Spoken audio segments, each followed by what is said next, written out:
So how do we make our Wing Chun better? Is there like a roadmap they can show us, they can lead us to that level, to that state where we can actually release the potential within ourselves and get to that next level? Number 5 of extreme importance is relaxation. I can't emphasize enough how this is like one of the main keys for your Wing Chun to advance. Now, relaxation, it's kind of a concept hard to explain, and it takes a long time before you can develop proper relaxation. But just start thinking about how you can relax. I kind of used Qigong for a while to help me relax, use Tai Chi, etc. But in the end, it all comes back to you, to your state of mind, to your body state, right? Trying to learn how to let it go, how to relax. And honestly, that helped me a lot in life as well, professionally and personally. So letting it go, because many times we just we have all this pent up tension within us, and our body naturally, we learn in life, when we grab onto things, we kind of, get all tight. When we punch, we get all, your muscles get contracted and get tight. So it's kind of hard to let go of that. But once you start going into the Wing Chun world and started developing these attributes, all of a sudden you start realizing how Wing Chun is much different than all of the other fighting systems, and in my opinion, much more effective. And it requires less strength and more learning of concepts, relaxation, and releasing the proper energy into your opponent. And that's a subtle segue into our next point, which is energy. So you need to learn what kind of energy to project. So although you have relaxation, we're not saying that, oh, you just have floppy hands and you just flopping around and slapping around with no power behind it or whatever, no energy behind it, right? So there is a proper energy that goes through your body, that goes through your bones, through your tendons, etc. But that's a concept hard to understand, and you really need a partner to start feeling those energy. More specifically, when we're training with a partner in Chi Sao, in Chi Sao setting, so you can feel the energy pushing back and your energy going forward. If you have a wooden dummy, that doesn't hurt.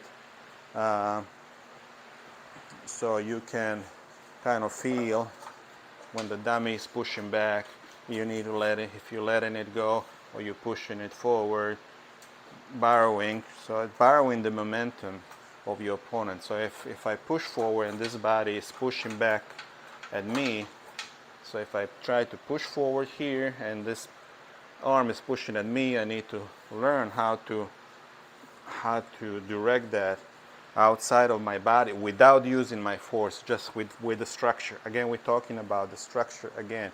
That's why all these concepts are extremely important. So my structure takes it this way, and see footwork. So now I'm shifting. I'm being pressed this way, and the structure is not going to collapse. This stands sturdy, remains in place. But what happens is too much force, then you start listening or feeling, and then all of a sudden your body turns. You're feeling that, and then your structure is moving that opponent maybe to that side or to whatever side. It can be with any Wing Chun technique. So you need to understand, you need to feel the energy coming into you and the energy that you're projecting back. And we're not talking about rigidness, we're not talking about brute strength, we're talking about energy, which is a concept, again, maybe a little advanced, but you'll get there. So just stick on your Wing Chun with your Wing Chun walk, okay? And finally, big topic is the power. So what is a power? Do not confuse power with strength. You don't have to have a lot of strength in you in order to show power, in order to execute power, right? So, power again is one of those concepts that are strictly related to energy and to relaxation, and it's based again on your footwork, on your stance, and then through that technique you can execute that power. But do not focus too much on the power unless you have a good understanding of the relaxation, of the energy, of the center line, of the strength, and things like that. And the power is usually borrowed. We borrow the power from the opponent, and then we can project it back. You can generate your own power. It's coming from the ground, through your hips, through your ligaments, through your all these crucial points, like ground. Then we have ankles, we have knees, we have hips. This is a major point here in your hips. Then it's going through your shoulder. It's going through your elbow, again your wrist, and final extension is your fist or your hand, etc. So power comes from the ground. It gets borrowed from the ground. It gets borrowed from your opponent, and it's not that brute strength. You don't need to have big muscles in order to have big power. You need to borrow the energy from your opponent, or find it from the ground, find it in your body, all these linked connections, right? And then when it becomes like one unit, you can execute that maximum power through just a mere flow. It's like a flow, right? Flow through your body. You're generating that energy, and then you are releasing that energy. And the best way to practice all these points that we talked about today, stance, structure, center line, footwork, techniques, relaxation, energy, right, the power, is there's actually 3 ways that I recommend. When you practice your forms, and you find all of that. You'll find that you can practice all of that in your forms, right?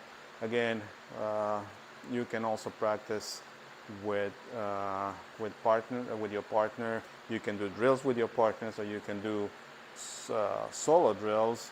And the third and final way that I recommend, you create your own flow. So you go into your whatever you want to do. So you might be moving here, then you do some punches, you turn with a down-south punch. These are just some ideas, right? And then move this way, practice your straight punches. Then you imagining somebody coming from this way, so you're here, right? Somebody's trying to hit you this way.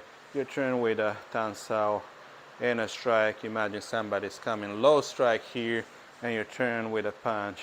And then somebody's coming from this side, straight punch into your face. So you imagine your bong sao, your wu sao. Then you're thinking, oops, an opponent's coming from this way. So you're thinking, okay, so maybe I'm gonna kick him and punch. Things like that. So create your own flow and pay attention to your structures, pay attention to your center line, incorporate your footwork, all these different techniques. Learn to relax, not to tense. Learn how to properly execute that power and let that energy flow through you. Okay? Thank you for watching. I hope it was beneficial to you. I hope you learned something today. Have a great day. Don't forget to subscribe, to like this video. Also hit that notification bell so you can always be informed when we post our next video. See you next time. Have a great day.